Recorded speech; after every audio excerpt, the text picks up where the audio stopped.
నమస్కారం.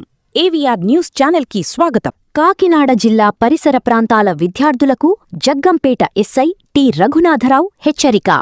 జగ్గంపేట పరిధిలో గల ప్రదేశాలలో ఇన్స్టాగ్రామ్ మరియు సోషల్ మీడియా మాధ్యమాలలో ఎక్కువగా ట్రోల్ అవుతున్న భావారం, ఏలూరు, పుష్కర కాలువలలు టూరిస్టు ప్లేసులని అని చూడటానికి బాగున్నాయని అక్కడికి వెళ్లి ఆ లోతును గమనించకుండా స్నానాలకు దిగుతున్నారని, ఈ భావారం ప్రాజెక్టు మరియు ఏలేరు పరివాహక ప్రాంతం ఇవి రెండూ కూడా గుంతలతో ఉన్నాయని, వీటిల్లోకి స్నానాలకు దిగితే ప్రాణాలు కోల్పోయే అవకాశం ఉందని జగ్గంపేట ఎస్ఐ టి రఘునాథరావు హెచ్చరించారు.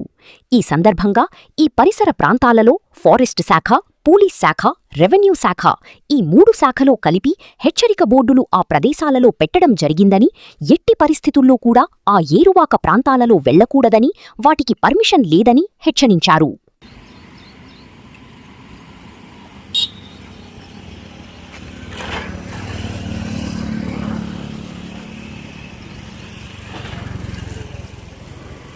అందరికీ నమస్కారం.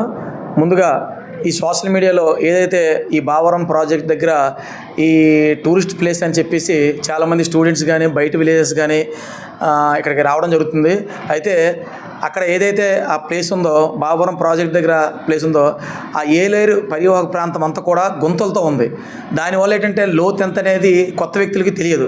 దాని నిమిత్తం అక్కడ రెవెన్యూ డిపార్ట్మెంట్ కానీ, ఫారెస్ట్ డిపార్ట్మెంట్ కానీ, పోలీస్ డిపార్ట్మెంట్ కానీ, మా మూడు డిపార్ట్మెంట్లు కూడా అక్కడ ఎటువంటి పరిస్థితుల్లో కూడా పర్మిషన్ లేదని చెప్పేసి అక్కడ వార్నింగ్ ఫ్లెక్సీస్ కూడా ఏర్పాటు చేయడం జరిగింది. కాబట్టి ప్రతి ఒక్కరు కూడా ఈ విషయాన్ని గమనించి ఎవరు కూడా ఆ భావరం ప్రాజెక్ట్ పరిసర ప్రాంతాల్లోకి ఎవరూ రావడానికి వీల్లేదు.